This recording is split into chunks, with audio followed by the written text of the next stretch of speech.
हम समास के बारे में पढ़ेंगे कि समास किसे कहते हैं। समास को अंग्रेजी में कंपाउंड भी कहते हैं। समास की परिभाषा क्या है? दो या दो से अधिक पदों के मेल से बने सार्थक शब्द समास कहलाते हैं। समास विग्रह किसे कहते हैं? इन्हीं सार्थक पदों के जब हम विग्रह करते हैं, जब हम फैलाते हैं तो एक नया शब्द बनता है, वह हमारा समास विग्रह कहलाता है। जैसे राजकुमार बराबर राजा का कुमार, राजकुमार बराबर राजा का कुमार, राजा का कुमार, यह हमारा समास विग्रह होता है। समास के प्रकार, समास कितने प्रकार के होते हैं? तो समास 6 प्रकार के होते हैं। अव्ययी भाव समास, अव्ययी भाव समास, तत्पुरुष समास, तत्पुरुष समास, कर्मधारय समास, कर्मधारय समास, द्वंद्व समास, द्विगु समास, द्विगु समास और बहुव्रीहि समास। यह हमारे 6 समास होते हैं। तो इस वीडियो में हम अव्ययी भाव और तत्पुरुष समास ही पढ़ेंगे। नेक्स्ट वीडियो में कर्मधारय, द्वंद्व, द्विगु और बहुव्रीहि के बारे में जानेंगे। तो यहाँ पर समास जो है 6 प्रकार के होते हैं। सबसे पहले आते हैं अव्ययी भाव समास किसे कहते हैं। प्रत्येक समास में जो 2 पद होता है, एक पद को हम जो है पूर्व पद कहते हैं और दूसरे पद को उत्तर पद कहते हैं। तो अव्ययी भाव समास में पूर्व पद प्रधान होता है और पूर्व पद ही अव्यय होता है। तो यहाँ पर परिभाषा इसकी ऐसे बनेगी कि जिस समस्त पद का पूर्व पद प्रधान होता है और अव्यय होता है उसे अव्ययी भाव समास कहते हैं। जैसे यथा संभव, प्रतिदिन और है हर दिन। तो यह हमारा जो पूर्व पद है, यथा, प्रति, हर, यह हमारा पूर्व पद है और यही प्रधान होता है। तो अव्ययी भाव समास में पूर्व पद प्रधान होता है और उत्तर पद गौण होता है। इस प्रकार अव्ययी भाव समास का पूर्व पद ही अव्यय होता है। अब यथा संभव का समास विग्रह जो होगा वह होगा यथा संभव, जितना हो सके, प्रतिदिन, रोजाना, हर दिन, रोज रोज, इसका तात्पर्य और समास विग्रह इस प्रकार होता है। वहीं हम देखते हैं कि तत्पुरुष समास किसे कहते हैं। ठीक अव्ययी भाव का उल्टा यह होता है। इसमें क्या होता है कि इसमें द्वितीय पद प्रधान होता है और पूर्व पद गौण होता है। जिस समास का द्वितीय पद या उत्तर पद प्रधान हो उसे हम तत्पुरुष समास कहते हैं और यह कारक के चिन्हों पर चलता है।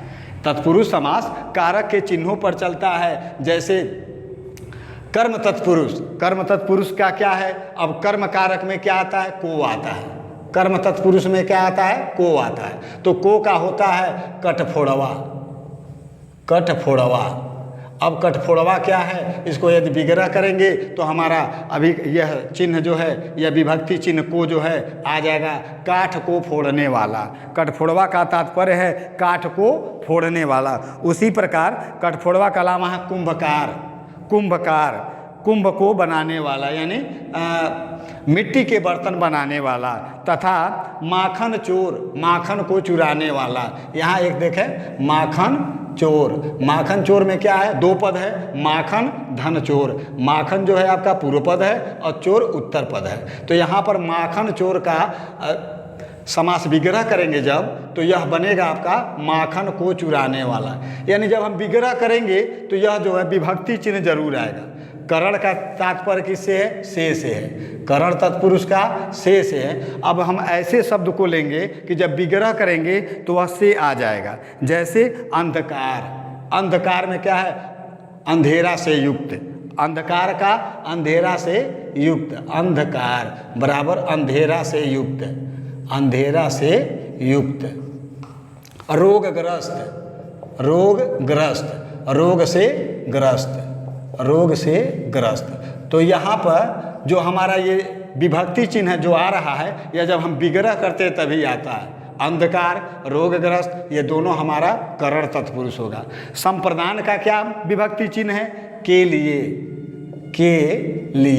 तो यहाँ हम देखते हैं कि ऐसे शब्द को हम लिखेंगे कि जब विग्रह करेंगे तो के लिए शब्द आ जाएगा। जैसे देशभक्त, देशभक्त बराबर हो जाएगा देश के लिए भक्त, देश के लिए भक्त। उसके बाद क्या आता है, सत्याग्रह, सत्याग्रह तो हो जाएगा सत्य के लिए आग्रह, सत्य के लिए, सत्य के लिए आग्रह, आग्रह। तो यहाँ पर हमने देखा कि संप्रदान में जो के लिए आ रहा है वह हमारा विग्रह करने पर वह हमारा विभक्ति चिन्ह बीच में आ जा रहा है। अपादान का क्या है, अपादान का से होता है और यह अलग होगा, से अलग। ऐसा शब्द लिखेंगे कि विग्रह करेंगे तो से आएगा और यह जो है अलग बताएगा। जैसे अन्नहीन, अन्नहीन इसका हो जाएगा अन्न से हीन, अन्न से हीन। उसके बाद है पाप मुक्त, पाप मुक्त इसका हो जाएगा पाप से मुक्त, पाप से मुक्त। तो यह हम देखते हैं कि जो विग्रह कर रहा हूँ तो हमारा विभक्ति चिन्ह बीच में आ जा रहा है। तो अन्नहीन, पाप मुक्त यह हमारा जो है अपादान होगा। संबंध तत्पुरुष का क्या तात्पर्य है, संबंध तत्पुरुष का संबंध में आता है का की के, का की के और एक आता है रा री रे। तो का की के से ही देखें कि जब हम ऐसे शब्द लिखेंगे जिसमें दो पद होगा, पूर्व पद और उत्तर पद, और इसमें जब विग्रह करूँगा तो यह का की के में से कोई जरूर आएगा। जैसे लिखा है जल, जल, जलयान, जलयान बराबर जल का यान, जल का यान। उसके बाद है आपका एक शब्द है गोपाल, गोपाल भी एक शब्द है, गोपाल तो हो जाएगा गो का पालक, गोपाल।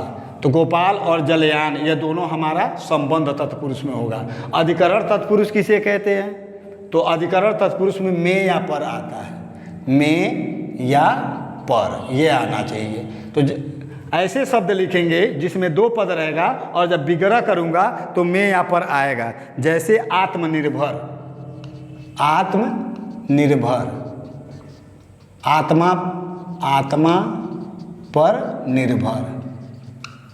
उसके बाद है गृह प्रवेश, गृह प्रवेश, गृह प्रवेश बराबर होता है गृह में प्रवेश। तो इस प्रकार हमने देखा कि तत्पुरुष समास यह खुद 6 प्रकार का होता है और तत्पुरुष समास का उत्तर पद प्रधान होता है तथा पूर्व पद जो है गौण होता है और यह समास के कारक के चिन्हों पर चलता है और कारक के चिन्हों से ही समझा जाता है। जैसे जिस शब्द में जब हम विग्रह करते हैं जिस प्रकार का कारक का चिन्ह आएगा वही हमारा तत्पुरुष समास होगा। तो यहाँ पर मित्रों हमने अव्ययी भाव समास और तत्पुरुष समास के बारे में जाना। नेक्स्ट 4 समास और है जो नेक्स्ट वीडियो में जानेंगे। धन्यवाद।